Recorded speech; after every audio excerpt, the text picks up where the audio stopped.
Good morning, my dear friends. How is everyone this morning? I hope you're well.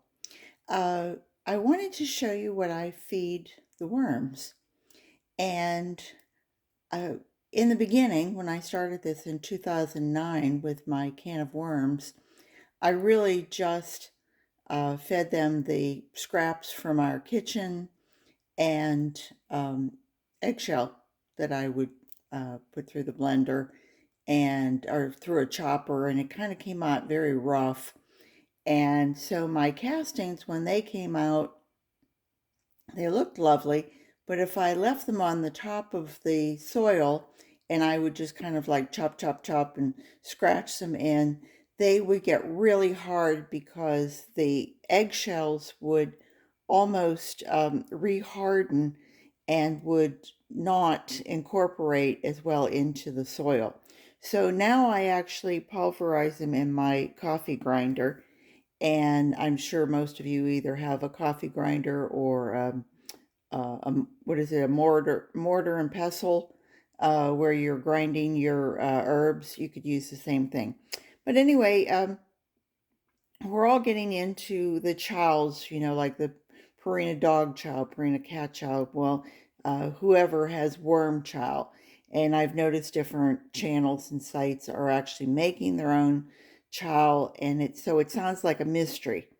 And so to break down the mystery, I just wanted to show you some of the things that over the years I have learned are really good for your worms and for the health of the worm and for them to put on weight. And remember, the fatter they are, the more they're going to eat. And so this is always good things to know.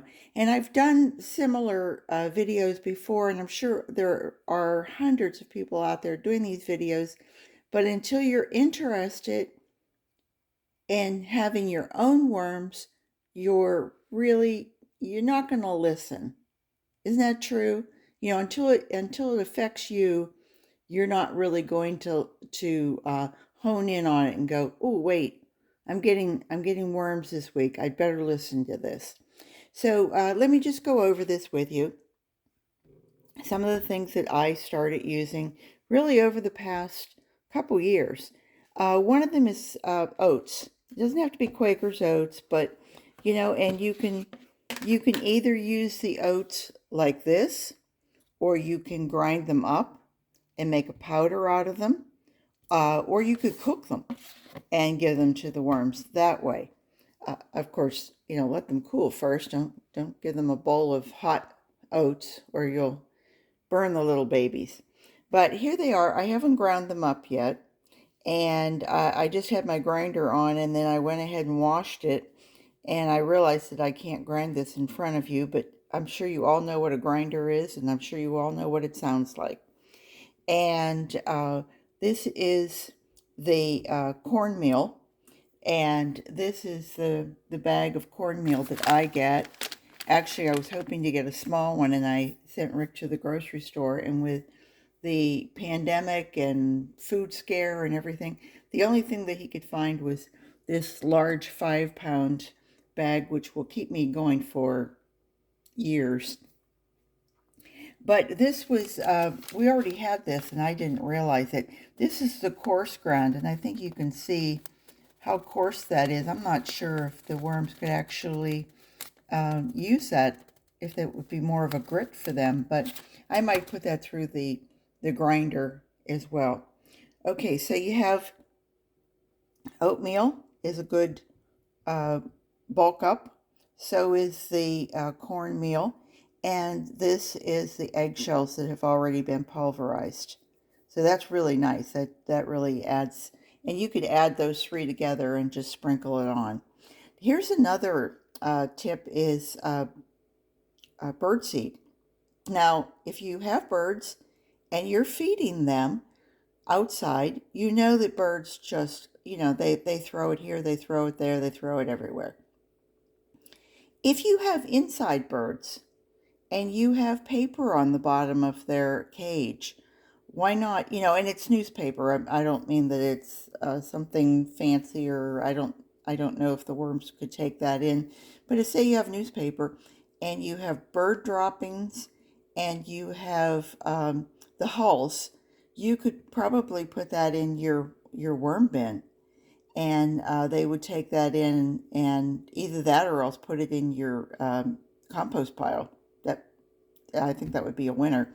So you either do it with or without.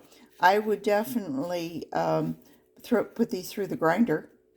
I wouldn't give it to them like this. I don't think they, would be able to take this whole thing in, and of course, once it gets wet, anybody who's ever had to go out and change the seeds after a heavy rain, especially here in Florida where it was raining every afternoon, and about every 3 or 4 days I had to take it out, and would just be mucky, and it was getting moldy and everything. Perfect for the worms, but at the time I was tossing it. So, and I didn't want millet growing everywhere, so it was getting thrown away. What a shame. That was my bad. Here I have coffee grounds, which we know are great. They're a great source of not only grit for the worms, but also they are wonderful for your soil. I happen to have a couple cups of tea first before I start drinking coffee. I have an intestinal problem, and the tea seems to um, rehydrate my everything before I hit it with coffee, which can be a little acidic for us. So those were all the dry things that I use. I'm trying to think of anything else dry that we use.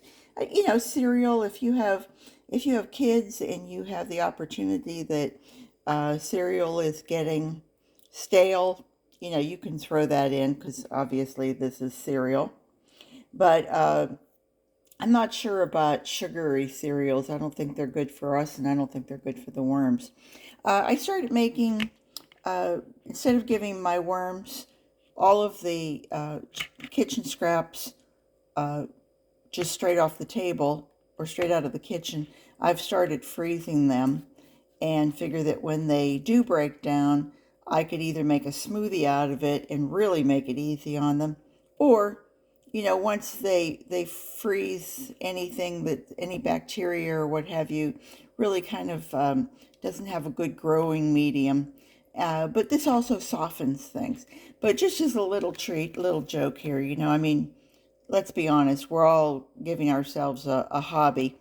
I've made smoothie roll-ups. These are little fruit roll-ups for the worms out of the uh, bathroom rolls, toilet rolls, loo rolls, whatever you call this. And once these break down, the cardboard seems like I used to cut them and make little flowers in the in the compost in the can of worms, but recently I've been making the little loo rolls for them, and then I obviously have this to fill it in. So those are just some of the things that I add. If you guys can think of anything else, of course, there's always, for the outside, there's always the grass clippings and uh, dried leaves. Of course, there's shredded paper, shredded cardboards. Whether you use colorful cardboard, like in a cereal box, or if you use your Amazon boxes, just make sure you take the you know, paper, uh, adhesive paper off of them. I mean, it's not going to kill them, but they're not going to eat it. So might as well, get rid of that to begin with. So I think that's probably covers it quite a bit. Anybody who's thinking about getting worms, please let me know. I would love to hear that we have more worm nerds, as people are calling us, and we're calling ourselves. And what a wonderful hobby to get into. It's not it. It doesn't have to be expensive. Let me put it that way. It's not like you say, "Oh, well, I'm going skiing and I have to buy a couple $1,000s worth of equipment, and then I need the certain fashion outfits." Believe me, you can do this in your underwear if you choose. You can do it in your bathing suit. You can do it in your old t-shirt and sweats. So it's a great hobby, and it's certainly a healthy, productive hobby. So garden what you've got. I hope you'll subscribe. I hope you will ring the bell. Give me a thumbs up if you would, please.